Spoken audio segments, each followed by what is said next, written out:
I've actually been a discussant on many panels, but I don't think I've ever been a discussant on one in which it was covered such a broad area. I feel a little bit like that MP who was discussed by Winston Churchill, who said when the honourable member gets up to speak, he has no idea what he's going to say. And when the honourable member speaks, he has no clue what it is that he's saying. And when he sits down again, he has no idea what it is that he just said. However, I think that we did cover a lot of ground here in a number of different areas. We heard, for example, from Marta, the need for taking risks in the Ukrainian scholarly community. We heard from Rory about the fact that culture is often left out of the picture and the need to focus more, even to the extent of computerizing 20th century Ukrainian texts. From Andrea about the situation in Germany, where the focus is really on short-term projects, so it's very hard to get anything more permanent in place. And then perhaps more on a, I would say, a more difficult level from Mark, both the attack on the humanities and what he described as a civilizational conflict. And then Serhii, who focused on a number of issues to do with teaching Ukrainian studies at the University of Victoria.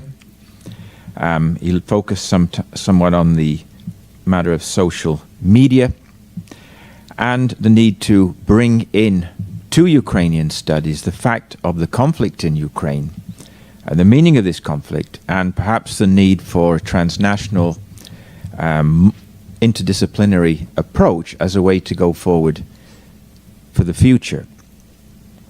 I've been in Ukrainian studies for some time, although Manoli suggested this morning that I'm about ready to retire. In fact, that is far from the truth. I have at least 3 years to go as chair, and then they give me a year off for free, and then I have to come back and teach another year. So it'll be a little while before I can do that.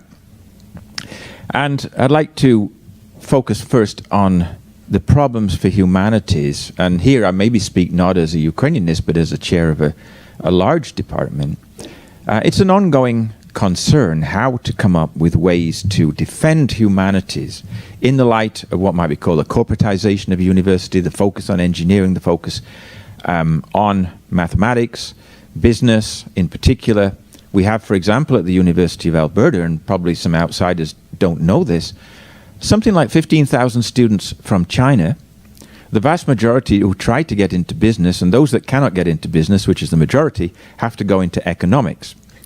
And those that don't make the grade in economics might come into history. So in fact, we've actually increased our majors this year for the first time in 10 years because of the Chinese students. But the Chinese students can't speak English.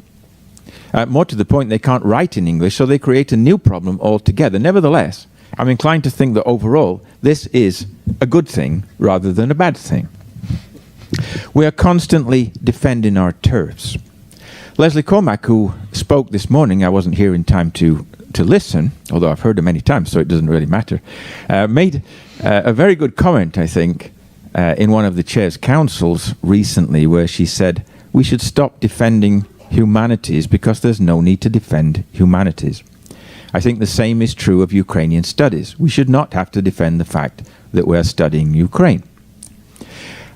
More emphasis, I believe, should be put on social media. Social media is really the way forward right now.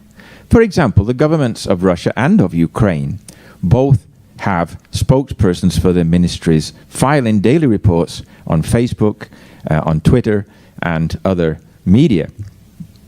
If we don't go there, we miss out on 90% of the issues that are being discussed on a kind of daily basis. So I think that is essential, the use of social media.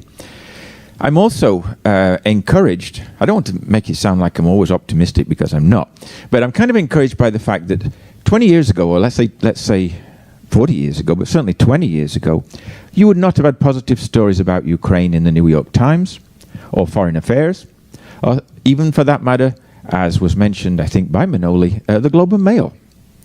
But today, that situation is quite different. Most of the stories in those major media of North America are quite positive about Ukraine, and rather negative, I would say, about Russia. And obviously for some good reasons. So there are steps being made forward. The difficult thing is really to say, after 40 years of CIUS, where should one go from here?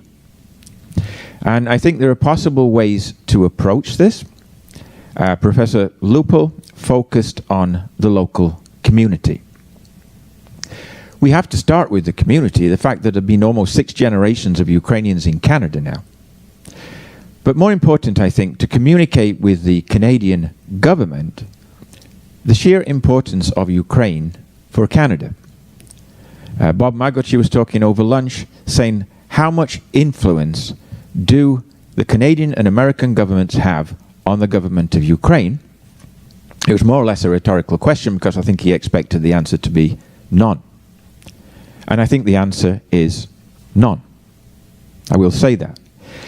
But it could be more. And because of the background, the influential Ukrainian Canadians, the fact that we have, for example, centers for the study of Ukraine, not merely in Edmonton and Toronto, but also in Ottawa and Winnipeg. We have a major Ukrainian historian, however he started, at the University of Victoria. Ukrainian studies is represented now across Canada, not just in individual centres. And I apologize there for missing out Saskatchewan, as one tends to do, but Saskatchewan also has important centres for the study of Ukraine. So beginnings have been made, and the way forward, I think, will be difficult. Professor Lupel also mentioned a question this morning which I would sort of dispute in a way, when he talked about the fact that we've got masses of endowments at CIUS. Well, in fact, that's true. But many of the endowments are so specific that we cannot simply take an endowment and do something with it. For example, if we have an endowment that specifies, for example, $1 million for the study of Ukrainian poets in Lviv. Not that there's anything wrong, Rory, by the way, of studying Ukrainian poets in Lviv. But if you want to use that for something else, say you want to use it for contemporary Ukraine, you can't. You simply cannot do it. Usually, the terms of the endowment are so specific that they limit the future of Ukrainian studies. What is needed, I think, in terms of future endowments, whether or not you can build an institute like Professor Margochi suggests, is a lack of specificity. In other words, an endowment, say, for contemporary Ukraine. An endowment for, let's say, transnational studies in Ukraine. Something as broad as that, rather than specific. Because the Endowments Office, the Development Office, and also the Endowment Centre in the Faculty of Arts will not even consider endowments in certain areas. They simply don't want them.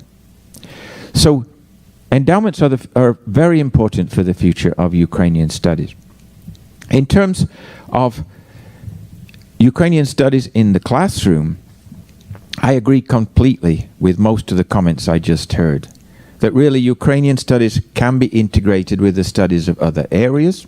They can be integrated with the studies of Russia, of Poland. We already have a massive institute on campus for the study of Habsburg Austria, the Birth Institute, which actually focuses on Ukraine as well, because Ukraine was part of the old Habsburg Empire. That's a good example of something on a very broad level. And lastly, perhaps to talk about the continuing conflict with Russia. And this is something I touched on last night. I think there is a danger with, ironically, since I just and said that social media is of great importance, but ironically also social media can be very divisive.